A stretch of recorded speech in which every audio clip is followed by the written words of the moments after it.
Bismillahirrahmanirrahim. Assalamualaikum warahmatullahi wabarakatuh.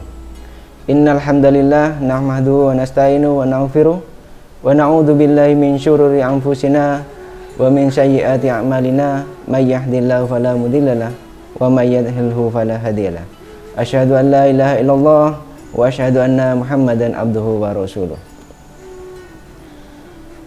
Puji syukur kehadirat Allah Subhanahu wa taala harus senantiasa kita ucapkan dalam setiap detik kita, dalam setiap langkah kita, agar Allah selalu senantiasa memberikan rahmatnya buat kita, sehingga kita bisa melaksanakan kewajiban kita menjadi hamba Allah yang selalu beribadah kepada Allah dengan penuh maksimal, dengan penuh sungguh-sungguh, sehingga kita menjadi makhluk terbaik di sisi Allah Subhanahu wa taala. Salawat serta salam tidak lupa kita aturkan kepada junjungan Nabi besar Muhammad sallallahu alaihi wasallam, kepada para sahabatnya, kepada para pengikutnya, kepada kita semuanya yang senantiasa menjalankan sunnah-sunnah Rasulullah sallallahu alaihi wasallam, dan semoga kita nanti di akhirat bertemu Rasulullah sallallahu alaihi wasallam di surganya Allah.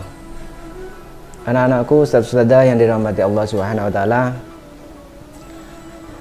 di bulan suci Ramadan ini marilah kita tingkatkan keimanan dan ketakwaan kita kepada Allah Subhanahu wa taala dengan kita menjalankan perintah-perintahnya dan menjauhi segala larangannya. Anak-anakku, ustaz-ustazah yang dirahmati Allah Subhanahu wa taala, di bulan suci Ramadan ini saat kita berpuasa, tubuh kita akan mengalami kelelahan. Tubuh kita akan mengalami sedikit perubahan dari sebelumnya. Maka Ustadz akan memberikan tips bagaimana kita tetap sehat saat menjalankan puasa di bulan suci Ramadan ini. Yang pertama, kita banyak mengkonsumsi air putih. Tubuh kita memerlukan banyak sekali cairan untuk melakukan aktivitas, untuk kerja otot, untuk kerja tulang, untuk berpikir. Maka kebutuhan air putih yang ada di dalam tubuh kita harus tercukupi. Di sini Ustadz akan memberikan cara bagaimana 8 gelas air putih itu bisa kita minum setiap harinya.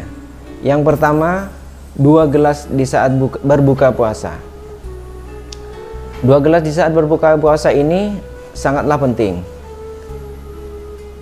karena akan meningkatkan kerja otot kita, akan membangkitkan tubuh kita dari kelelahan dan keletihan yang seharian kita berpuasa, dan nantinya kita akan terbiasa untuk menjalankan aktivitas kita saat sholat tarawih.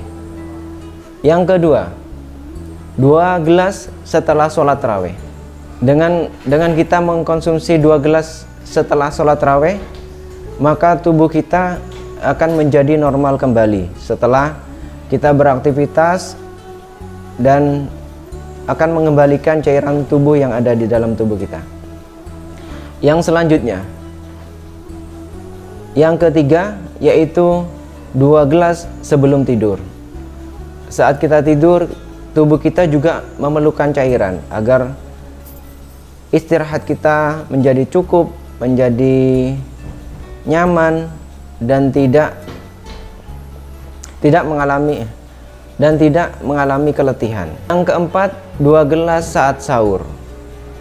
Saat sahur ini juga menjadi hal penting untuk kita konsumsi air putih tersebut, karena setelah itu kita berpuasa dan tubuh kita memerlukan cairan tersebut, sehingga 2 gelas saat sahur ini sangat penting untuk menunjang aktivitas kita selanjutnya. Nah, itu tadi bagaimana cara kita mengkonsumsi air putih. Kemudian yang tips kedua, yaitu mengkonsumsi banyak makanan yang berserat dan berprotein tinggi. Ini akan membantu kita dari rasa lapar, dari rasa pusing, sehingga saat kita berpuasa kita tidak mengalami kelelahan, tidak mengalami keletihan, sehingga puasa kita akan maksimal. Kemudian yang ketiga, hindari makan banyak saat berbuka puasa. Mengapa kita tidak dianjurkan untuk makan banyak saat berbuka puasa? Di sini saat kita berbuka puasa, tubuh kita memulai untuk mengkonsumsi. Maka dianjurkan untuk secara perlahan-lahan tubuh kita itu mengkonsumsinya. Akibatnya, ketika kita banyak mengkonsumsi sebelum sholat tarawih, maka yang terjadi biasanya saat orang makan banyak sebelum sholat tarawih,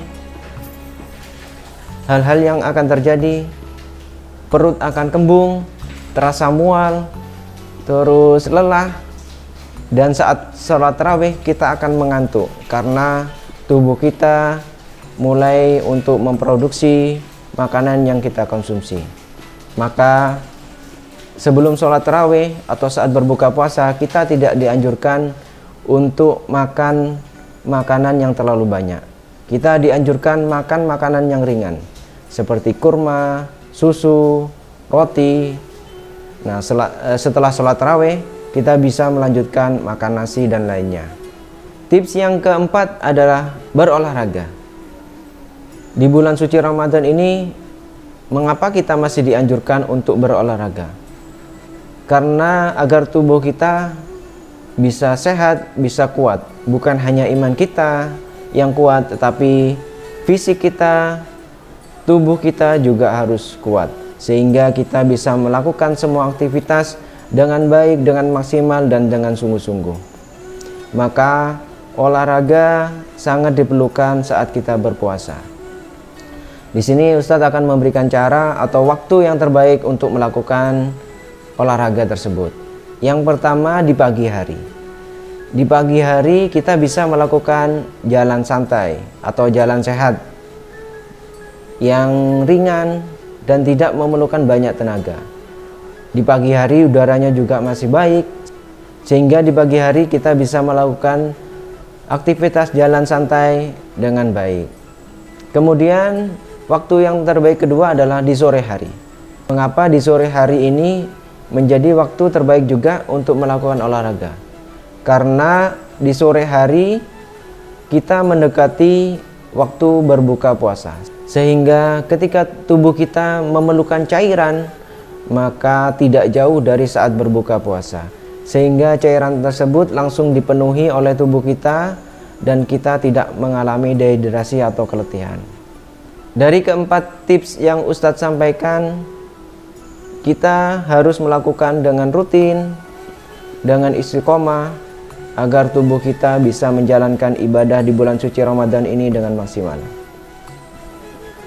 Anak-anakku, ustadz-ustadzah yang dirahmati Allah Subhanahu wa taala, di bulan suci Ramadan ini yang datangnya 1 tahun sekali, marilah kita manfaatkan dengan sebaik mungkin dengan cara kita melaksanakan semua aktivitas kita dengan maksimal, semua aktivitas dengan sebuah ibadah yang nantinya akan diberikan pahala oleh Allah Subhanahu wa taala.